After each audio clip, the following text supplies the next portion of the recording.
Assalamualaikum warahmatullahi wabarakatuh. Bertemu kembali dengan pelajaran prakarya kelas 9 dengan tema kerajinan bahan keras, subtema proses produksi kerajinan bahan keras. Hari ini 7 Agustus 2020 bersama Ibu Reza Hesti.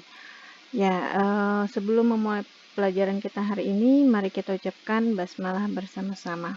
Bismillahirrahmanirrahim. Oke.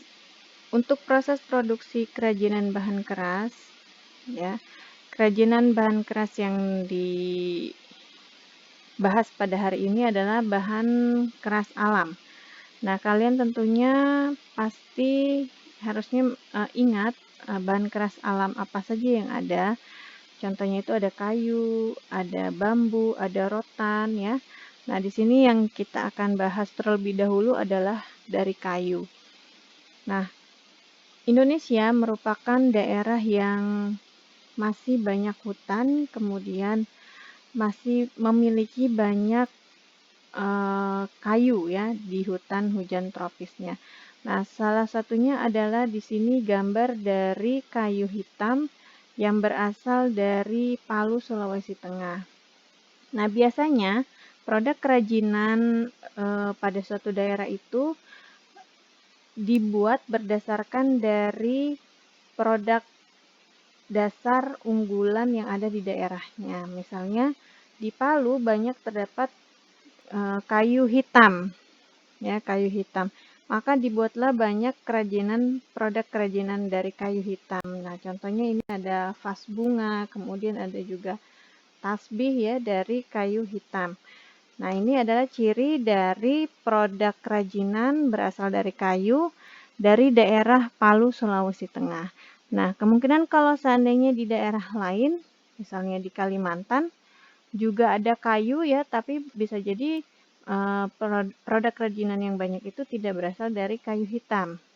Karena berdasarkan dari banyaknya bahan dasar kayu yang ada di daerah tersebut, misalnya kayu jati, meranti, dan sebagainya. Nah, kerajinan bahan keras alam yang pertama ini yang kita pelajari adalah kerajinan kayu. Kalian lihat di sini ada 3 produk dari kerajinan kayu, ya, 3 produk kerajinan dari kayu. Ada ini ya, kayu ringan ini ya, bisa dijadikan mainan pesawat. Kemudian ada jam dinding dari kayu, dan ada ini furnitur meja yang bisa sebagai wadah tempat juga.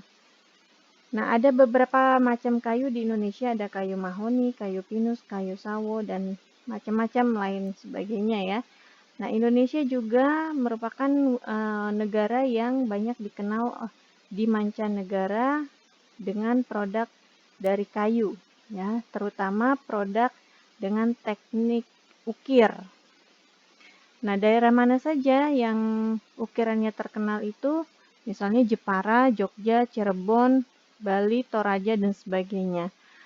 Dan corak ukirannya juga itu menandakan atau menjadi ciri khas daerah masing-masing.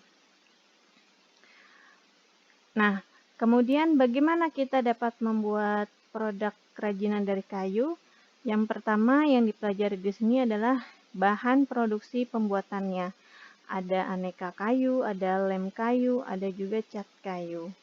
Nah, cat kayu itu tentunya tidak bisa dipakai untuk melapisi logam misalnya ya, karena dia khusus dipakai untuk kayu. Nah, ini contohnya.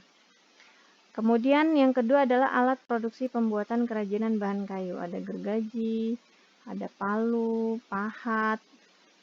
Kemudian di sini ada palu, cukil, amplas, kuas, mesin bubut, mesin potong, dan sebagainya. Ya, ini adalah alat produksi pembuatan kerajinan dari bahan kayu. Nah, ini adalah contoh dari produk kerajinan kayu. Yang pertama itu ada bingkai foto ukir. Ada vas bubut dan ukir. Yang ketiga ada aneka rumah adat dan kendaraan. Miniatur kendaraan ya. Ini adalah contoh dari produk kerajinan kayu. Nah, ada beberapa proses untuk dapat membuat kerajinan dari kayu. Yang pertama ada teknik ukir, teknik bubut, teknik potong sambung, teknik bor, dan beberapa teknik lainnya. Nah, contohnya yang di depan ini adalah dengan teknik pahat atau teknik ukir. Ya. Kemudian yang ini adalah teknik bubut. Ya, ini teknik bubut seperti ini. Kemudian ada teknik potong sambung. Ini teknik potong sambung. Biasanya teknik potong sambung ini digunakan untuk furnitur berupa lemari ya, seperti produk Olimpik. Nah, itu menggunakan teknik potong sambung. Kemudian yang digambar ini adalah dengan teknik bor, dengan menggunakan mata bor. Nah, yang paling sulit di antara proses pembuatan kerajinan dari kayu adalah teknik ukir, karena tidak semua orang bisa memiliki bakat seni dalam memproduksi produk dari kayu dengan teknik ukir. Nah, ini adalah ragam hias dalam produk kerajinan kayu. Yang ada di depan ini adalah ragam hias dari Toraja atau Sulawesi Selatan.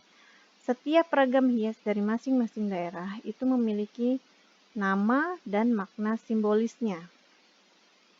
Nah, seperti dengan gambar ini, warga Toraja artinya adalah warga Toraja adalah warga yang harus mematuhi larangan adat dan mencintai alam tempat tinggal. Nah, kemudian dengan gambar ini adalah ragam hias Jepara dengan teknik ukirnya.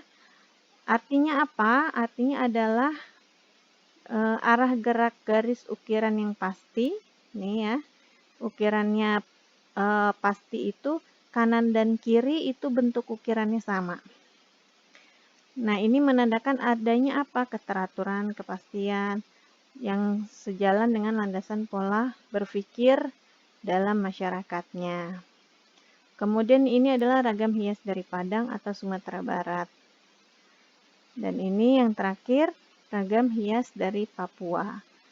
Artinya gambar ini ya, patung ini untuk penghormatan pada arwah leluhur yang telah berjuang dalam kehidupan, kemudian membawa kepada alam kematian. Nah, ini adalah PH yang nanti akan kalian kerjakan pada Microsoft Form yang nanti ada di materi sesuai Ibu.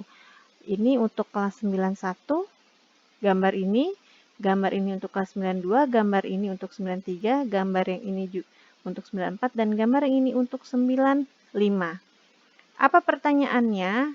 Ya, teknik apa yang digunakan untuk pembuatan produk kerajinan dari kayu seperti pada gambar berikut ya. Nah, ini nanti teknik yang kalian sebutkan itu bisa lebih dari satu ya, bisa lebih dari satu. Kemudian ini ada yang kurang nih, Ibu minta kalian buat deskripsinya atau alasan mengapa misalnya produk ini dibuat dengan teknik ukir. Kemudian yang ini, kenapa ini teknik pembuatan produk ini dibuat misalnya dengan teknik potong sambung. Ya, kalian memberikan alasan dari teknik pembuatan yang kalian pilih. Satu produk bisa menggunakan beberapa teknik pembuatan. Oke ya, sampai di sini materi kita pada hari ini. Kita ucapkan hamdalah bersama-sama. Alhamdulillahirabbil alamin. Jangan lupa kalian kerjakan PH3 pada Microsoft Form yang nanti yang ada pada materi sesuai Ibu. Terima kasih atas perhatiannya. Wassalamualaikum warahmatullahi wabarakatuh.